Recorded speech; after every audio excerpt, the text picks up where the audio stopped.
اخلاص کے ساتھ تو تسبیح پڑھتا چلا جا، پھر دیکھ اللہ تعالیٰ کس طرح سے سمندروں کے رخ تمہاری طرف کرتا ہے۔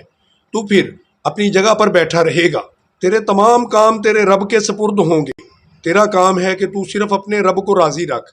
ہو سکتا ہے ہم جس کو بے وقوف، جاہل اور سیدھا سادہ سمجھتے ہوں، لیکن وہ اللہ کی نظر میں بہت ہی مقام والا ہو۔ صحیح بخاری کی حدیث ہے، حضرت ابو سعید خدری رضی اللہ تعالیٰ عنہ نے فرمایا کہ نبی اکرم صلی اللہ علیہ وآلہ وسلم نے فرمایا، میرے صحابہ کو برا مت کہو، کیونکہ تم میں سے کوئی شخص اللہ کی راہ میں احد پہاڑ کے برابر بھی سونا خرچ کر دے تو وہ میرے صحابہ کے خرچ کیے ہوئے ایک مد یا نصف مد یعنی 1 کلو کھجور یا جو کے صدقے کے اجر کو بھی نہیں پا سکتا۔ سب سے پہلے ہمیں صاحب ایمان بننا ہے۔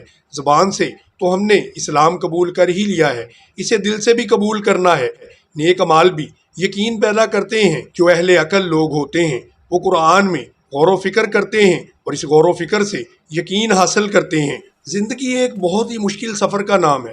ہم سمجھتے ہیں کہ موت کے ساتھ ہی زندگی کا سلسلہ بند ہو جائے گا، مگر زندگی ایک مقام سے دوسرے مقام پر منتقل ہونے کا نام ہے۔ ایک جگہ سے دوسری جگہ اور پھر تیسری جگہ منتقل ہو جانے کا نام ہے۔ جیسا کہ اقبال کہتے ہیں، تو اسے پیمانہ امرود و فردا سے نہ ناپ، جاویداں اہم دواں ہر دم جواں ہے زندگی۔ اس موت کے بعد قبر اور برزخ کی زندگی ہے۔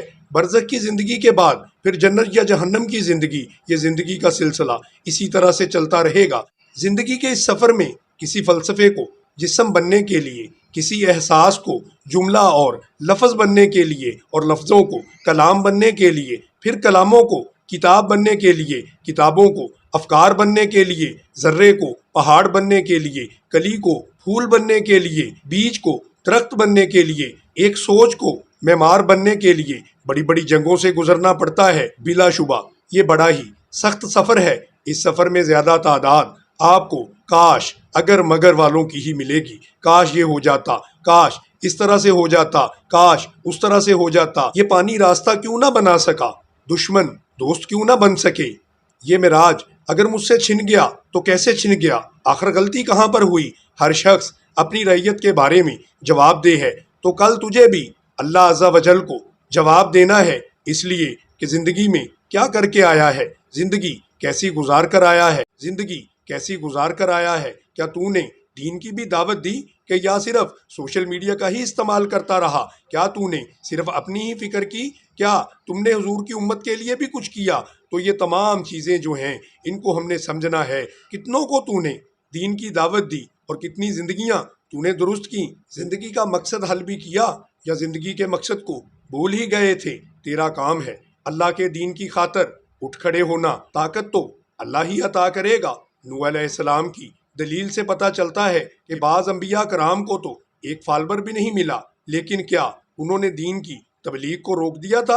انہوں نے تبلیغ کو بند کر دیا تھا؟ نہیں، ہرگز ایسے نہیں ہوا۔ کیا اللہ کا دین غالب نہ ہوا؟